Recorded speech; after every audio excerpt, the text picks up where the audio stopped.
Hello. Hello. My name is Alex. I'm Alex. My name is Jay. I'm being strategic because there's a competition. And what are we doing today? We're doing part 3, round 3. Round 3 of the battle. Of the battle of IELTS speaking. And we're in an interesting position because I won round 1. Did you? What happened in round 1? Well, I pretty much destroyed you. True. Yeah, it was pretty good. Round 2, don't worry about round 2. Well, in round 2, I'm pretty sure I kicked your butt quite a bit. You actually. did. You did. I feel like that was not fair. Anyway, we're going to settle it with round 3. Okay. So we're up to part 3 now. So this is Alex versus Jay, round 3 of IELTS speaking.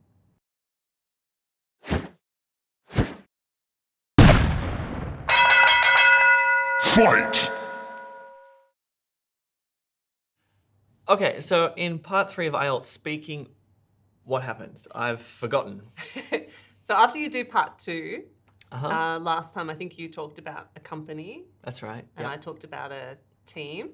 That's right. Then you'll be asked a series of questions based loosely on that topic. So I'd be asked questions about maybe teams at work or working together versus working alone. Okay. And you're supposed to discuss things in a kind of broader, abstract way, not talking about yourself and your family and your experience. Okay, so the way that I see it is like part 1 in IELTS speaking is like small talk, just very simple questions. Do you like the rain, for example? Yes, I love the rain. Part 2 gets into that really complex, extended one where you need to speak for 2 minutes. And then this is like a different one where you have to become a little bit more philosophical and thoughtful and give extended answers. Yes. And is it like back and forth with the examiner? A bit more so than in part 1 and part 2, the examiner is following a script like a robot. They will not deviate. They'll not say interesting or nice or anything like that. Okay. But part 3, they get a bit loosened up. And in part 3, the examiner can add in questions. So if you say something that's interesting or something they want to explore more, they might ask you a question that's off script. Like, can you tell me more about that? Or what's an example of that? Or why would you say that? Okay, and while we're speaking in part 3, in fact, throughout the whole of IELTS speaking, what should we be conscious of? Like, what are the criteria? What are the examiners listening for?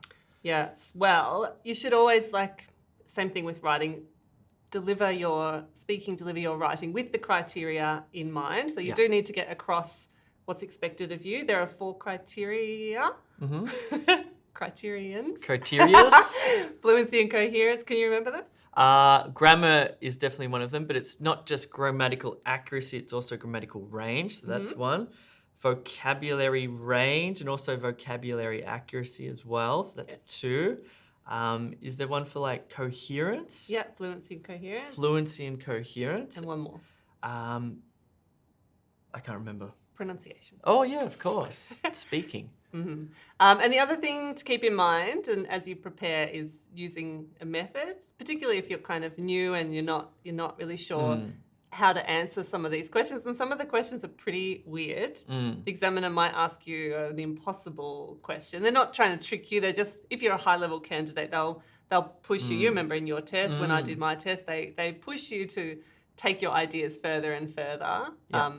And so you need to have a good method to fall back on. So in our course, you can find all our resources on IELTS speaking inside our IELTS course. I'm logged in as an academic member here. If you're general, it will say IELTS general course. Click on this and you'll see all of the sections of the IELTS test. Click over here on speaking.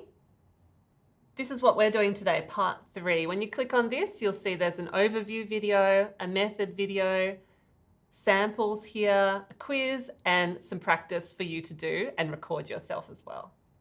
Inside the course, if you click on the vocabulary button, you'll find the topic toolkits here, and just click on one to download.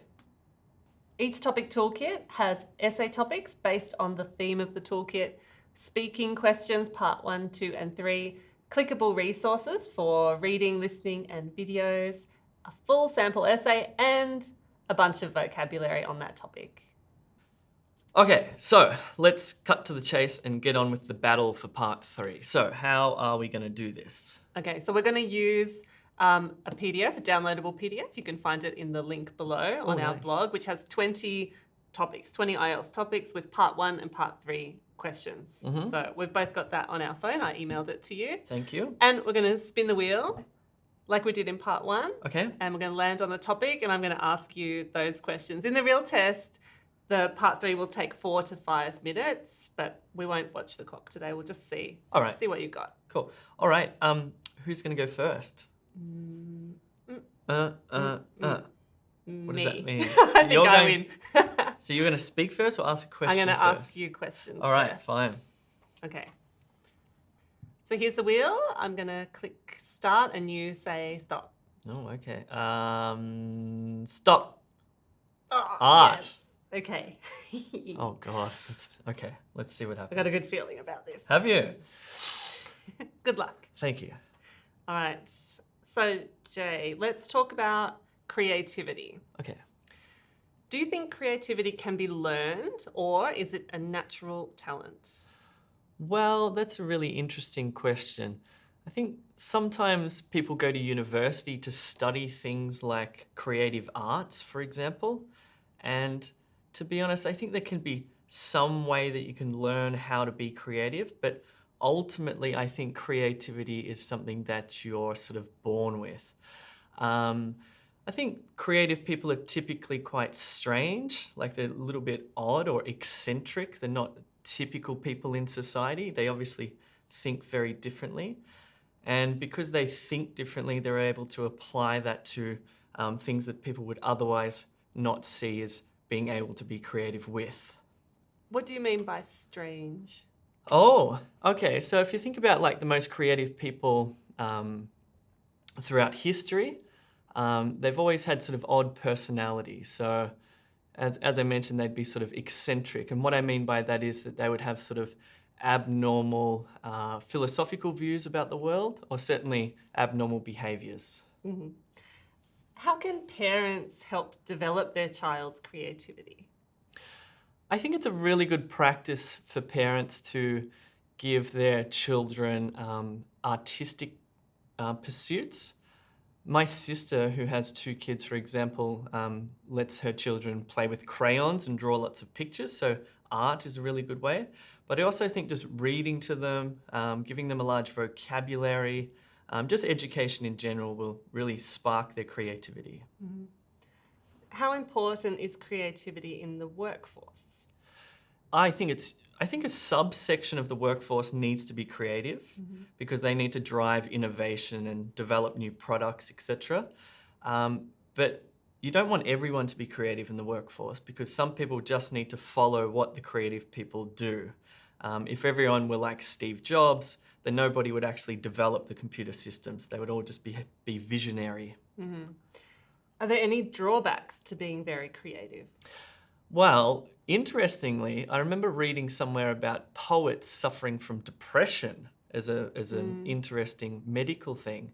A lot of these people who would have these great creative insights and write this beautiful poetry would also suffer a lot. So they'd see the beauty of the world and they'd also see the dark side of the world as well. So that's certainly a drawback. Do you think that that is a prerequisite to great art and great creativity, is a troubled mind? Oh, that's a great question. Thanks. Okay, an extra point? An extra point. I don't think it's a prerequisite, but certainly I think that musicians who create beautiful music and artists who paint beautiful pictures, they're sort of in touch with both sides, the dark and the light. And I think that really helps them to for their work to resonate with other people. Mm-hmm. Thank you. Pretty pleased with yourself? I'm pretty pleased with myself there. I think you did okay. You did really well. Okay, thank you. That was good. I liked resonate at the end there. Yes. A nice finishing note. It was a good topic, actually. I've thought about that stuff before, so it was helpful. I think that you also picked up your fluency in that last question. in that last question when you'd obviously read something. Yeah. And you were able to talk about that. Yeah. The difference in fluency was quite noticeable. Really? That's why I feel that's it's interesting. important always to read and listen and the topic toolkits that we have, the one on art is a good place to start Yes, as well. yes, because I could just draw on that. I read somewhere once and then all of a sudden it was like, blah, blah, blah, all this information came out rather than me going, oh God, what am I going to say? Like that. To read widely. Okay. Ready? Your turn. Let me spin. Tell me when. Stop. Media. Okay. Okay. Uh-oh. Sorry. Forgot to unlock my phone. Media. Now I'm going to go down to media. Here we go. This is it. Okay. Got it. Okay, Alex. Let's talk about media. No. Let's talk about newspapers. Do you ever read the newspaper? To be honest, these days, I've actually stopped reading the newspaper. Certainly, I do not read the paper version. I haven't done that for, I don't know, probably 5 years. But I did used to check the newspaper online every day. But recently I've just been feeling that there's a lot of bad news out there. Every time I turn on my computer or my phone, I already see the headlines. So, yeah, I've actually stopped doing that. I think, in fact, a lot of people are turning off from traditional media, particularly when times are quite tumultuous as they are right now. Do you think just reading the headlines is enough? No, that's a really good point. I think that's a very dangerous thing and something that a lot of society is guilty of at the moment, myself included.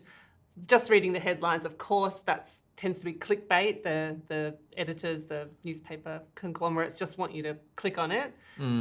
And so they put the most dramatic thing in the headline. And yeah, of course, you should read a little bit deeper than that. Why do some people not like reading the newspaper? Well, as I mentioned, I think it can become overwhelming. In the past, the newspaper played a really pivotal role in people's lives. It was their access to the world, their only access to information. But now we are absolutely bombarded. Every second of the day, information is coming at us through all channels. And so I think that, the newspaper is just another aspect of that. And a lot of people feel like we don't need it, even though it does still provide very reliable information. It goes through a strict editing process that Instagram or a Facebook post doesn't necessarily go through. So yes, it's good information, but I think people have just had enough. Do you think we'll still have newspapers in the future? I read something a while ago. It seems like it's inevitable that newspapers are going to become extinct. But I did read that the income that comes from print-based advertising is much greater than the income that comes from advertising when it's online. I don't know if that's still the case. That article was 5 to 10 years ago. But that seemed to me to suggest that where possible, media outlets are going to try to preserve their print media wing. The end. How do you feel you went? Good. I actually borrowed from your technique there and brought in something that I read a few years ago on this topic. So I had that in my mind. Yep. Yeah, it's a good topic. It's something that we've been talking a lot about lately. So the language was fresh. The ideas were fresh in my mind. Oh, I think we're neck and neck here. This is a tough one. So if you want to practice yourself with the PDF, just follow the link below, and you can also spin the wheel on that blog post to practice. Zoom with a friend. Try it out. Yeah. If you want to practice with us and our E2 experts, you can do that as well. We've got some packages where you can have live one-on-one sessions with us. And also we've got this really fantastic mock test where you get a full exam-like simulation on the computer, which you can do from home. And that also comes with a one-on-one speaking exam, right? So you get to practice part 1, 2, and 3 with one of our expert teachers. Yeah. That's worth doing, isn't it? Yeah, it's really good. So you really feel like you're in the test situation. The teacher, the examiner is just looking at you, delivering questions, and the pressure is on for you to respond. You can also record that so you can rewatch it. It's really, really helpful. Cool. Well, I guess now it's time for you to vote for your favourite teacher who's wearing a blue shirt. That's not fair. That's vote not true. For the best performance. Best performance on the day. Who do you think was showed the most fluency and coherence, wide range of vocab? Who said tumultuous and bombarded? Bye. All right, vote for me. Or me. See ya. Bye.